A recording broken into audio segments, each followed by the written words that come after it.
One of the most common questions is, when do the changes really begin? Many women imagine that everything starts around age 50, but the transition can begin earlier, often in the second half of the 40s, and in some cases even before that. It does not always arrive with one obvious sign. At first, the changes can be subtle. Your cycle may become shorter, longer, heavier, or lighter. You may notice more premenstrual symptoms, more breast tenderness, more irritability, or sleep that is no longer as stable as before. And you may think, it is probably just stress. The problem is that real life at this stage is often already full. Work, family, responsibilities, aging parents, children, and mental load. So it is easy to blame everything on fatigue. But if the signs repeat for months, it is worth observing them more carefully.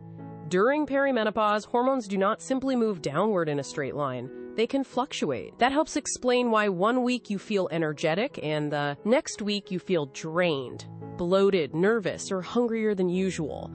Variability is one of the most frustrating features of the transition. Another underestimated change involves body composition. As the years pass, if we do nothing to counter it, muscle mass tends to decline.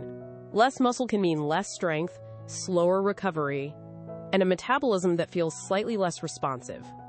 This is not destiny, but it is a signal worth taking seriously. That is why a metabolism reset should begin before confirmed menopause, not only when you already feel exhausted. Begin earlier with muscle strength, walking, protein spread across meals, fiber, protected sleep, and a more sustainable routine. Small foundations repeated well matter more than severe restriction for 2 weeks.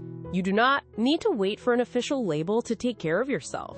If your body is sending new signals, you can start observing, adjusting, and asking for help.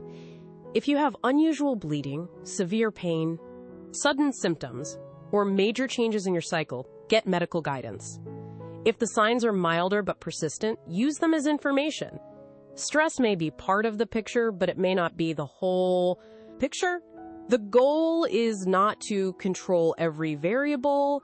The goal is to stop dismissing your body and begin building habits that make the transition less chaotic. Starting earlier also gives you more room to experiment gently. You can adjust sleep, strength, meals, and walking before everything feels urgent, and that makes consistency easier.